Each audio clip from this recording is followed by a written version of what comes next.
Hello everyone, स्वागत है आप सभी का आपके अपने चैनल हिंदी ज्ञान में। मैं हूं हेम कुमार गहतोड़ी।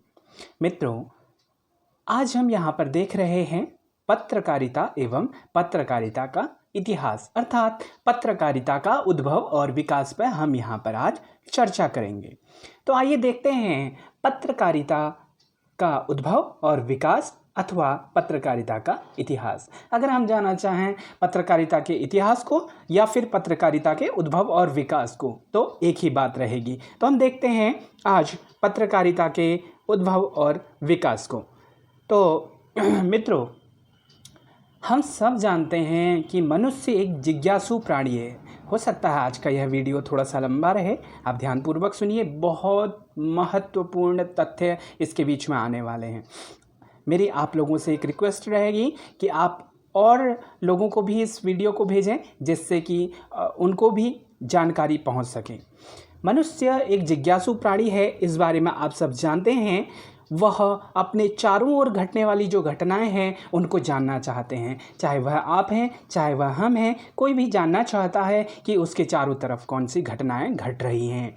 उसके जानने की इच्छा आज अपने समाज, राज्य अथवा देश तक ही सीमित न रहकर विश्व की सभी गतिविधियों में वह जानना चाहता है। सभी गतिविधियों को वह जानना चाहता है कि विश्व में क्या चल रहा है। तो एक पत्रकारिता एक ऐसा माध्यम है जिसके माध्यम से हम सब कुछ जान सकते हैं। पत्रकारिता के कारण हमारी इच्छा की जो है पूर्ति होती है। देखिए, अब पत्रकारिता है क्या?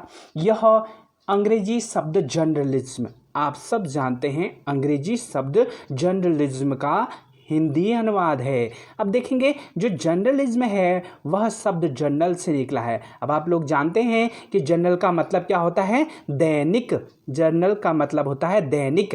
तो जो हमारी दैनिक चीज़ें हैं वहाँ से बना हुआ है जर्नलिज्म। समय और समाज के संदर्भ में सजग रहकर लोगों के या फिर लोगों में दायित्वबोध निर्माण कराने की कला पत्रकारिता कहलाती। देखिए, अलग अलग विद्वानों ने अलग अलग अपनी डेफिनेशन भी दी हैं। हालांकि हम डेफिनेशन यहाँ पर नहीं रख रहे हैं, लेकिन हम फिर भी विचार रख रहे हैं। रामकृष्ण रघुनाथ खाड़िलकर का ये कहते हैं, ज्ञान और विचार शब्दों तथा चित्रों के रूप में दूसरों तक पहुँचना ही पत्रकारिता है। तो यह इनका मानना है। देखिए, समाचारों के संकलन और प्रसारण को पहले पत्रकारिता माना जाता था। आज क्या है? पहले केवल समाचारों का जो संकलन था और उनका प्रसारण जो था वह केवल पत्रकारिता था। लेकिन आज समाचार पत्रों में समाचार प्रेषण, मुद्रण, वितरण आदि साधनों में वैज्ञानिक, प्राविधिक और शिल्पगत उन्नति होती गई है, जिससे पत्रकारिता का क्षेत्र जो है वह विस्तृत हो गया है, व्यापक हो गया है। इस बात को आप जानते हैं। हम देख रहे हैं पत्रकारिता के इतिहास को, पत्रकारिता के उद्भव और विकास को। देखिए, मैंने नाम इसे पत्रकारिता का इतिहास दिया है, हम इसे पत्रकारिता का उद्भव और विकास भी कह सकते हैं। दोनों चीज़ें एक ही हैं। जब हम पत्रकारिता के इतिहास की बात करते हैं या उद्भव या विकास की बात करते हैं, तो हमें थोड़ा सा पीछे जाना पड़ता है कि पत्रकारिता का आरंभ आज से लगभग 200 साल पहले हुआ था। इस बात को हमें समझना पड़ता है। इसमें जो चीज़ें लिखी हुई हैं वह यह हैं कि मुद्रण के आविष्कार ने पत्रकारिता के जो क्षेत्र में मानवीय सभ्यता में महत्वपूर्ण भूमिका निभाई। इस बात को आप समझ भी सकते हैं और हाँ भी भर सकते हैं। देखिए, विचार अभिव्यक्ति की स्वतंत्रता से राष्ट्र की आज़ादी, उसकी अखंडता, प्रभुता और भौतिकता को बढ़ावा मिलता है। इस बात को हम सब जानते हैं। देखिए, अशोक के जो शिलालेख हैं तथा और भी बहुत शिलालेख हैं अशोक के साथ में, अन्यत्र लिखित सामग्री से पता चलता है कि भारत में संप्रेषण की विशिष्टता रही है। भारत में पहले से ही संप्रेषण होता रहा है, चाहे वह माध्यम कुछ और रहा हो। देखिए, मध्यकाल में जो भक्त थे, जो संत थे, जो रीतिकाल के कवि थे, वह सांस्कृतिक पुनर्जागरण का काम उन्होंने किया था। मुगल बादशाहों ने भी प्रशासनिक कार्य के लिए संचार माध्यमों का प्रयोग किया था। देखिए, बादशाह थे, संचार माध्यम आप जानते हैं कि पहले लेटर इधर से उधर हुआ करते थे, एक राजा से दूसरे राजा तक पत्र भेजे जाते थे। माध्यम यही था। चीज़ें थोड़ा सा अलग थी। माध्यम आज प्रिंट मीडिया है, आज इलेक्ट्रॉनिक मीडिया है। उस समय यह व्यवस्था ना हो के बहुत सारी अलग अलग व्यवस्थाएं हुआ करती थी। तो हमारे जो पत्रकारिता की जब हम बात करते हैं तो बंगाल उसमें आगे था। हालांकि भारत में पुर्तगाली और ईस्ट इंडिया कंपनी के आगमन के उपरांत प्रेस की अवधारणा हुई थी, इस बात को सब जानते हैं। जनसंचार के नए माध्यम के रूप में पत्रकारिता शुरू हुई। बंगाल की देखा देखी अन्यत्र भी पत्र पत्रिकाएँ शुरू हुई। आप इस बात को जानते हैं कि उदंत मार्तंड जो है वह 1826 ईस्वी में कलकत्ता से प्रकाशित हुई थी। आप सब इस बात को जानते हैं और यह बहुत महत्वपूर्ण है कि हिंदी समाचार पत्र उदंत मार्तंड जो है वह यहाँ पर प्रारंभ हुआ था।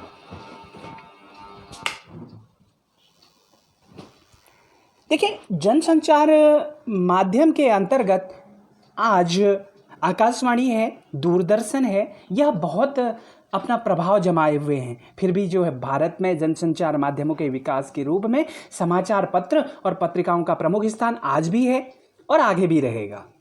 आगे हम बात करते हैं। प्रारंभ में अधिकांश जो पत्र पत्रिकाएं थी अंग्रेजों द्वारा निकली थी या अंग्रेजों द्वारा चलाई गई थी। उस समय भारतीय इतने सशक्त नहीं थे या फिर अंग्रेजों का राज्य था, अंग्रेजों का प्रभुत्व था, तो उसकी वजह से नहीं कर पाए थे। तो प्रारंभिक काल में जो हिंदी पत्र पत्रिकाएं थी उसमें से कुछ नाम ऐसे हैं। जो पहला जो कार्ल मार्समैन का दिग्दर्शन था वह 1818 में आया था। फिर उदंत मार्तंड जुगल किशोर का था। देखिए, उदंत मार्तंड के बारे में बहुत बार प्रश्न पूछे जाते हैं, चाहे आप सीटेट की तैयारी कर रहे हो, कॉलेज की तैयारी कर रहे हो, या फिर यूजीसी नेट की तैयारी कर रहे हो, या फिर किसी और की तैयारी आप कर रहे हो, तो आपका ये क्वेश्चन बहुत ज़्यादा आता है 1826 में। फिर हम देखते हैं कि नील रतन हालदार का बंगदूत है, राजा शिव प्रसाद सितारे हिंद का बनारस अखबार है, और नसरुद्दीन का मार्तंड ज्ञानदीप है। इस प्रकार से बहुत सारी पत्र पत्रिकाएं आपके समक्ष मैंने रखी हुई हैं, आप देख सकते हैं। ये जो पत्र पत्रिकाएं थी, इन पत्रों में समाज सुधार, राष्ट्रीय क्रांति की भावना और विदेशी शासन के विरुद्ध बगावत के स्वर दिखाई देते हैं। आप इन सब देख सकते हैं। आगे हम बात करते हैं कि जो अंग्रेजी साहित्य है और उसके संपर्क में आकर, अंग्रेजी साहित्य के संपर्क में आकर, अंग्रेजी साहित्य और संस्कृति के संपर्क में आने के कारण भारतेंदु हरिश्चंद्र के समय भारतीय सांस्कृतिक जीवन और साहित्य में नवीन अध्यायों का निर्माण हुआ। आप भारतेंदु हरिश्चंद्र को हिंदी गद्य का जनक कहा जाता है, तो उसी समय से उन्हें पत्रिकाएं भी, उन्होंने काफ़ी पत्रिकाओं में काम किया, काफ़ी पत्रिकाएं उनके नाम से निकली हैं। हम आगे देखते हैं। जो भारतीय साहित्य है उसमें रूढ़िवादिता, नियमबद्धता और सामंतवादिता के बंधनों को तोड़कर समाज के आर्थिक, राजनीतिक और सांस्कृतिक जीवन की प्रत्येक गतिविधियों में उन्मुक्त श्वास लेने लगा। देखिए, भारतेंदु हरिश्चंद्र की पत्र पत्रिकाओं में अभूतपूर्व योगदान देने वाले लेखक हैं भारतेंदु हरिश्चंद्र जी, इसलिए उन्हें पत्रिकाओं के क्षेत्र में नवजागरण का अग्रदूत कहा जाता है। आप देखेंगे भारतेंदु जो हरिश्चंद्र जी हैं उनको नव जागरण का अग्रदूत कहा जाता है। एक प्रश्न यह भी बहुत महत्वपूर्ण है कि नवजागरण का अग्रदूत किसे कहा जाता है, तो नवजागरण का अग्रदूत भारतेंदु हरिश्चंद्र को माना जाता है। यह प्रश्न बहुत ही महत्वपूर्ण है। हिंदी साहित्य कोश भाग 2 में भारतेंदु के बारे में लिखा गया है कि भारतेंदु हरिश्चंद्र नवजागरण के अग्रदूत और हिंदी साहित्य में आधुनिकता के जन्मदाता थे या फिर जन्मदाता हैं। उनकी रचनाएं देश प्रेम से ओतप्रोत हैं। आपने उनकी कई रचनाएं पढ़ी होंगी, उनकी सारी रचनाएं लगभग देश प्रेम से ओतप्रोत हैं। उन्होंने तत्कालीन भारतीय समाज की सर्वतोन्मुख अधोगति का हृदय विदारक चित्र अंकित किया है। आप उनकी रचनाओं को देख सकते हैं, उसमें यह सब कुछ आपको मिल जाएगा। देखिए, कवि वचन सुधा 1867 में लिखा गया, हरिश्चंद्र मैगजीन 1875 में लिखा गया, और बालबोधनी उनकी प्रसिद्ध पत्रिकाएं, ये तीनों पत्रिकाएं भारतेंदु हरिश्चंद्र जी की हैं। आगे हम देखते हैं। देखिए, हम बात कर रहे हैं हिंदी पत्रकारिता के उद्भव और विकास की बात कर रहे हैं। तो 19वीं सदी के उत्तरार्ध में भारत में अनेक नगरों में पत्रिकाओं का निर्माण हुआ, पत्रिकाओं का निर्माण होने लगा था। प्रारंभिक जो दौर था उसमें कम पत्रिकाओं का निर्माण हुआ, लेकिन उसके बाद जो है हिंदी पत्रकारिताओं का निर्माण होने लगा था, जिसमें हिंदू प्रकाश, प्रयागदूत, बिहार बंधु, सुलभ समाचार, भारतीय पत्रिका, आनंद लहरी, काशी पत्रिका, नागरी पत्रिका, यह सब बहुत ज़्यादा महत्वपूर्ण हैं। देखिए 1890 में हिंदी बंगवासी का प्रकाशन कलकत्ता में हुआ था, वह बहुत ही महत्वपूर्ण है। शुद्ध साहित्यिक पत्रिका, नागरी प्रचारणी पत्रिका, इसके बारे में आप जान सकते हैं। इसका प्रकाशन हुआ था 1897 में, 1897 में हुआ था। इसके संपादक थे श्याम सुंदर, लिखा हुआ है श्याम सुंदर है ये, ठीक है। इसके संपादन में श्याम सुंदर दास जी हैं, रामचंद्र शुक्ल हैं, रामचंद्र वर्मा हैं, चंद्रधर शर्मा गुलेरी जी हैं और बहुत सारे और भी विद्वानों ने अपना योगदान दिया। शोध पत्रिका के रूप में अनेक अज्ञात लेखकों और कवियों की रचनाओं को यहाँ पर स्थान मिला है। आगे हम बात करते हैं जो 19वीं शताब्दी है, या फिर कह सकते हैं उसके बाद सन 1900 ईस्वी में ये सरस्वती पत्रिका का प्रकाशन हुआ। सरस्वती पत्रिका बहुत ज़्यादा महत्व रखती है हिंदी पत्रकारिता के विकास में, हिंदी भाषा के विकास में। तो सरस्वती पत्रिका जो है 1900 ईस्वी में इसका प्रकाशन किया गया। 1903 ईस्वी से इसे महावीर प्रसाद द्विवेदी जी ने संभाला। महावीर प्रसाद द्विवेदी जी ने इसका उत्थान किया, इसमें भाषिक जो भाषा का विकास था वह किया। इसमें आज जो हम भाषा बोल रहे हैं खड़ी बोली हिंदी, इसका विकास माना जाता है कि सरस्वती पत्रिका से ही प्रारंभ हुआ है। अब पत्रकारिता की धारा राष्ट्रीय चेतना से प्रेरित होकर महात्मा गांधी के नेतृत्व में अग्रसित राष्ट्रीय आंदोलन का समर्थन करने लगी थी। राष्ट्रीय और जन जागृति के पक्ष पत्र पत्रिकाओं में महत्वपूर्ण रहे। देखिए तिलक, महात्मा गांधी, नेहरू जी, बहुत सारे जो नेता हैं वह पत्रकार रहे हैं। एक और खड़ी बोली में व्याकरण की सहायता से इसमें निखार आया उस समय, और तो दूसरी ओर क्या था, हम जो विदेशी शासक जो थे उनके विरोध में लिख रहे थे उस समय। तो कहता है कि दूसरी ओर विदेशी शासन का प्रतिरोध और जातीय उन्नयन का स्वर था। एक ओर तो हम अपनी भाषा का विकास कर रहे थे और दूसरी ओर हम अपने देश के लिए लड़ रहे थे। जो विदेशी थे उनके प्रतिरोध में और जो जातीय उन्नयन के स्वर उस समय प्रखर रूप से दिखाई दे रहे थे। अब हम बात करते हैं हिंदी प्रदीप, सिपाही, अभ्युदय प्रजा, अर्जुन, वर्तमान, कर्मवीर, मातृभूमि आदि ये पत्रिकाएं जो थी वह राष्ट्रीयता और देशभक्ति की भावना से ओतप्रोत थी। इनमें राष्ट्रीय भावना प्रखरता से मिलती है। देखिए राष्ट्रीय आंदोलन से संबद्ध जो पत्रिकाएं हैं, खासतौर पर स्वराज्य और प्रताप, यह दो पत्रिकाएं बहुत ज़्यादा महत्वपूर्ण हैं, बहुत ज़्यादा महत्व रखती हैं। 1930 में आप सब लोग जानते हैं कि 1930 में सविनय अवज्ञा आंदोलन का समर्थन आज और प्रताप में मिलता। आज पत्रिका का नाम है और प्रताप भी पत्रिका का नाम है। आज और प्रताप जो पत्रिकाएं हैं उसमें 1930 के सविनय अवज्ञा आंदोलन का समर्थन मिलता है।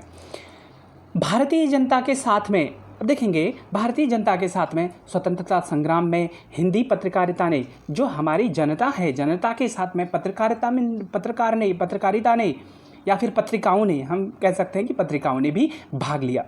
देखिए बिना पत्रिकाओं के उस समय एकजुट होना, एकत्रित होना, एक दूसरे की बात को समझ पाना बहुत ही मुश्किल था, बहुत ही टफ था। तो पत्रिकाओं का विशेष योगदान रहा, अखबारों का विशेष योगदान रहा। 20वीं सदी के प्रारंभ में सरस्वती पत्रिका 1900 ईस्वी बहुत ही ज़्यादा महत्वपूर्ण है। आप ध्यान देंगे सरस्वती पत्रिका पर बहुत बार शॉर्ट आंसर या फिर लॉन्ग आंसर महावीर प्रसाद द्विवेदी जी से आ जाते हैं।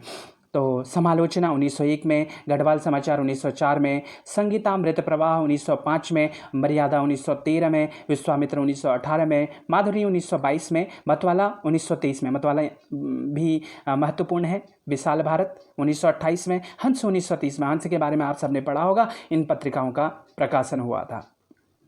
इसमें साहित्यिक राजनीतिक चेतना के साथ स्वतंत्रता का स्वर दिखाई देता है। 1947 के पूर्व जो है वह प्रकाशित योगी, नवशक्ति, विश्व भारती, सुदर्शन, राष्ट्र संदेश आदि पत्रिकाओं में राजनीतिक, सामाजिक, साहित्यिक गतिविधियां ये इनके मुख्य विषय रहे हैं। यह आप देख सकते हैं, यह अपने आप में बहुत ही महत्वपूर्ण है। तो आगे हम देखते हैं 1947 ईस्वी में, जो हमारा अंतिम है, 1947 ईस्वी में 1947 में भारत स्वतंत्र हुआ। इस बात को हम सब जानते हैं, पूरे देशवासी जानते हैं कि हमारा स्वतंत्रता जो संग्राम था वह 1947 में पूर्ण हुआ था। उसके बाद की जो पत्रिकाएं हैं वह यह हैं, उनके बारे में हम थोड़ा सा जान लेते हैं। देखिए, वैज्ञानिक आविष्कारों से पत्र पत्रिकाओं का नयापन प्राप्त हुआ। नए समीकरणों के साथ हिंदी पत्रकारिता के स्वरूप और विकास में परिवर्तन भी आया। यह तो लाजमी है, यह तो जरूरी है कि समय के साथ में परिवर्तन आता रहता है। पत्रकारिताओं की साज सज्जा, कलेवर और मुद्रण प्रविधि में पर्याप्त विकास हुआ। वैज्ञानिकता के बढ़ने से विकास होना ही है। लोक रुचि के साथ में पत्रकारिता के रुख में परिवर्तन आया।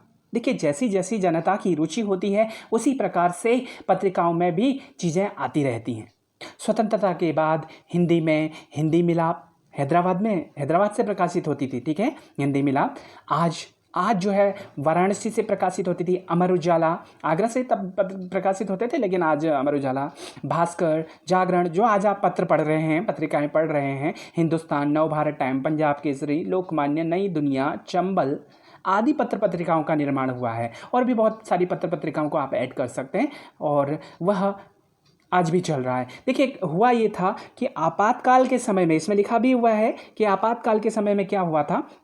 आपातकाल के समय में जरूर यह रहा कि पत्र पत्रिकाएं अपना योगदान नहीं दे पाई। वह एक राजनीतिक मुद्दा है, उस पर हम अभी बात नहीं कर रहे हैं। पत्र पत्रिकाएं उस समय अपना योगदान नहीं दे पाई। आपातकालीन हिंदी पत्र पत्रिका का जो ठहराव बिंदु रहा वह आपातकाल के समय रहा, जो पत्र पत्रिकाओं का ठहराव बिंदु रहा। लेकिन आपातकाल के उपरांत पत्रकारिता में व्यावसायिक क्रांति आई। अनेक नए क्षेत्र पत्रकारिता के विकास क्रम में आए हैं। जैसे कि हम आज देखते हैं पत्रिकाओं में स्वास्थ्य, धर्म, दर्शन, विज्ञान, खेल, उद्योग, फिल्म, कृषि, महिला, हास्य व्यंग आदि का समावेश हुआ है। आज ऐसा कोई सा भी बिंदु नहीं रहा है जिस पर पत्रिकाएं ना आती हों, चाहे वह खेल हो, चाहे वह स्वास्थ्य संबंधी कोई अन्य विषय हो, चाहे वह कृषि से संबंधित विषय हो। आज ऐसा कोई स्थान नहीं रह गया है, कोई भी ऐसी जगह नहीं है जहाँ पर पत्रकारिता ना पहुँची हुई। तो आज हम यहीं पर इसे समाप्त करते हैं। यह आपको वीडियो कैसा लगा, लाइक करें, सब्सक्राइब करें, और भी लोगों को भेजें जिससे कि उन तक ये चीज़ें पहुंच सकें। धन्यवाद।